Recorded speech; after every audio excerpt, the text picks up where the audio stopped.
Welcome to another Gaslec podcast. I'm your host, Sean, and I'll be hosting this podcast today.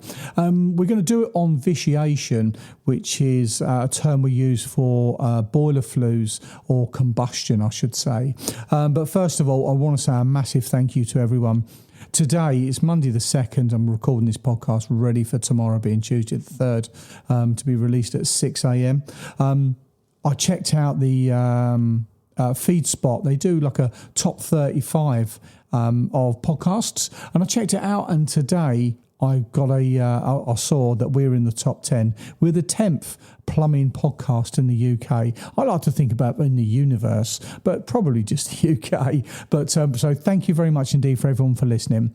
Everyone that subscribes, everyone that clicks on the little links I put on the social media. So thank you very much indeed, everyone, for doing that. But first of all, before we get into the podcast, here's my friend Sean to tell you all about the podcast and why we do it. Thank you for listening to another Gaslec podcast, the show to help DIYers, new people into the industry, and those who are wanting to expand their knowledge. Each week we'll pick a topic and go into details, and with special guests and listeners' questions answered, we will look forward to some of the conversations. So let's get back to the show. Right, so there we are, vitiation. So on boilers, room-sealed boilers, we'll go into the other ones in a bit, but room-sealed boilers, which is our standard boiler we have in our home, been made in the last 20, 30 years. It takes the air from the outside, and the flue has got two walls to it. You've got the outer side and then like an inner flue. So it comes in on the inner flue, and then comes into the combustion box part of the boiler. And it comes into there and then gets drawn up by the fan. And then the flue gases, or the products of combustion, the POCs, go out the centre of the flue. And that's the smaller diameter in the centre. And it blows itself out. And if it's a condensing boiler on a cold day, you can see that steam material flying out because it's cooler. It comes flying out. But that's a twin-walled concentric flue, typically around about 100 mil in diameter. Normally got a white outside and a little black bit on the end. You know, some of the valence are white, but typically that's your sort of standard setup there. So what vitiation is when the clean air for combustion that comes in, and everything's built around the clean air coming in, is contaminated. And when it's contaminated, it then goes back through the combustion cycle, and as it goes through it, the dirty air goes through the combustion and gets even more dirty on the exhaust gas on the products of combustion. And then if it comes back in again, it's even dirtier, producing even more dirtier fumes. And when we start talking about the fumes, we start really talking about CO, carbon monoxide. Yes, we can get the carbon dioxide, but it's the carbon monoxide levels that we're looking for on boiler flue gas analysing. So and we can get those through for a couple of ways, really.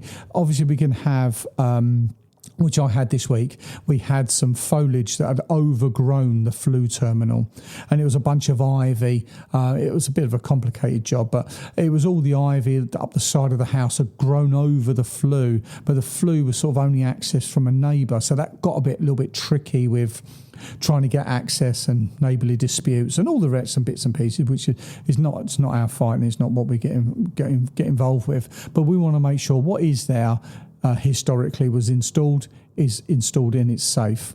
So all this ivy had grown up. I've seen it before where someone's lent a piece of wood up, and it's quite low down the flue. They've lent a piece of timber up in the garden, and it's against the flue tip. So as the gases are come flying out the centre of the flue, they're getting drawn straight back in again. They haven't got that clearance to be able to dissipate into the environment, and it gets sucked back in. So that's one way we can get the vitiation. Another way is if we get the flue starting to break down in the flue seals or the flue components. So inside the boiler flue, the inside flue will go into some little rubber seals and gaskets, and usually they're really, really reliable. They're all built to a really high standard and high tolerance, but sometimes these things are under stress or super old, or they've been modified, or when you've cut the inner flue, you haven't put the little chamfer on it with the hand file and got rid of all the burrs properly, and when it goes in, it can damage the rubber seal a little bit as it's pushing in and locating. So if you've got anything along those sorts sort of lines, it can leak flue gases into the airway and you can't actually see it. So one of the things we have to do when we're doing gas checks is we do a quality of the air. There'll be a test point on the boiler where we can monitor the air as it's going in. You will see it on the CO parts per million, the ppms. That'll be so obvious because the numbers will rocket up, sort of 400, 500, 600, over 1,000.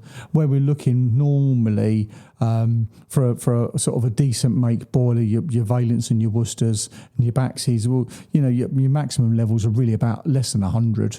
You start looking at your Alphas and your Ideals, you're starting to look at over 100 but less than 200, and your Volcaras and stuff like that, your cheaper ends, they can go up a little bit on the higher side, still within tolerance, still within what the manufacturers say, but certainly when you've got a bit of vitiation, that flies off the scale.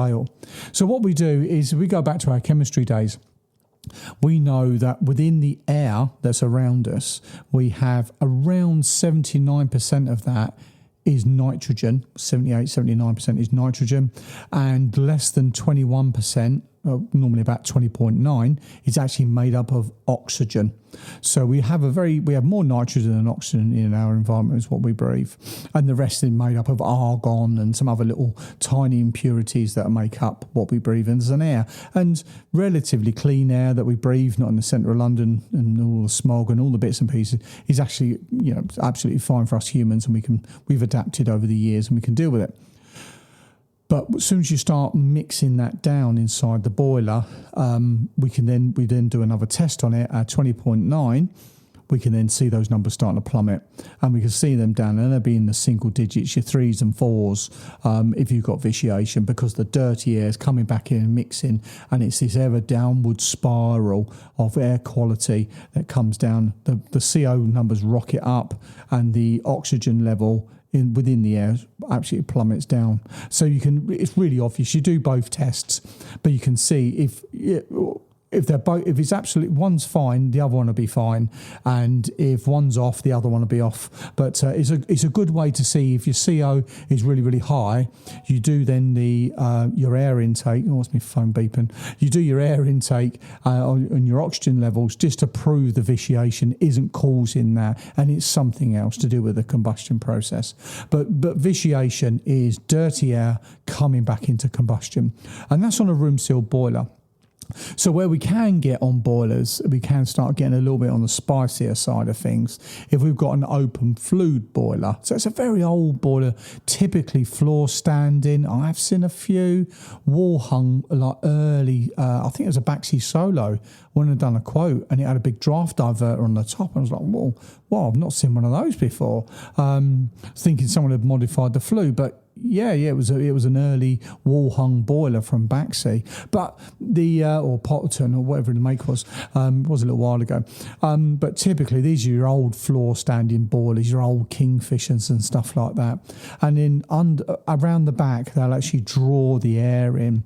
And we've got a job going at the minute where the customer was saying about it was a bit fumy and a bit smelly, as it was. From the boiler, it smelled. And so when we've had these windy days that we did have last week before, where we had these high winds, the wind can come down the flue, and typically these go up a chimney. The wind comes whipping down and blows the flue gases back down the chimney, back down the flue, and it has a draft diverter, and it doesn't go back into the boiler, but it blows the products of combustion out of the sides. And that is okay in very, very small quantities. That's why we always recommend, if you've got an open flue boiler, you have a CO alarm, a carbon monoxide alarm to hand. And if it does get like that and it does start chirping, to turn the boiler off in high winds in that environment. But typically these things have got pilot lights and they'll get blown out in the night and all that sort of capers. But we don't really get that with our room seal boilers. And another thing to think about on the boiler side is if you've got your flue, and we actually had it was a small commercial, and the boiler flue actually was in like a semi-basement. Boiler flue went out quite high, but when I went the other side, it was like an alleyway. It looked like some out of EastEnders, and they had like these arches, railway arches, and they had like a moped repair garage.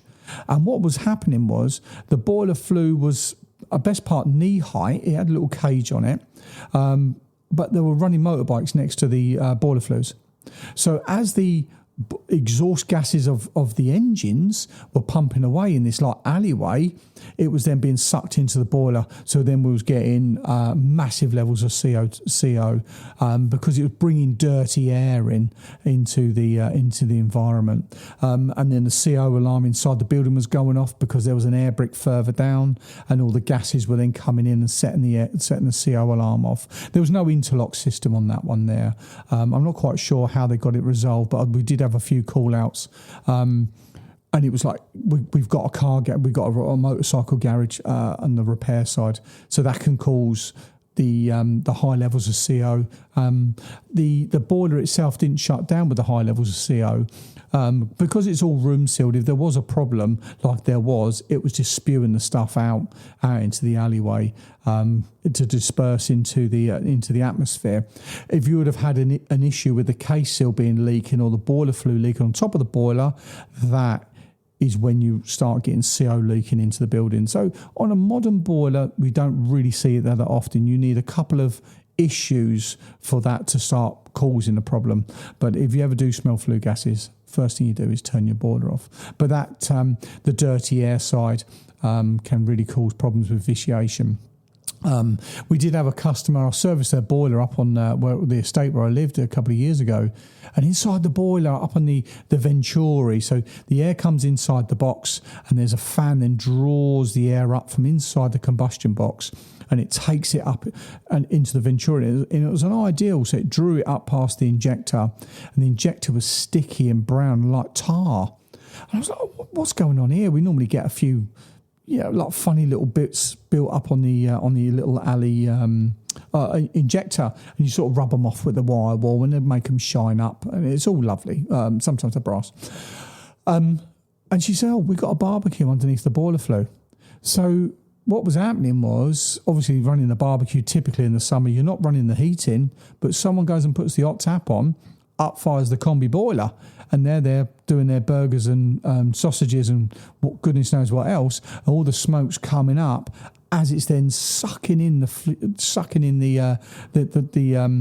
smoke of the barbecue was then being drawn into the boiler, and that would give some really, really high CO readings as well at the time. But we found all the sticky residue inside the boiler around the Venturi, and got that all cleaned up, and then advised them to move the barbecue for subsequent years after that. So that's just another way we could get high CO readings. Obviously, the barbecue only used a couple of times a year. You would never have found that out, but it was just on the stickiness side of the flue.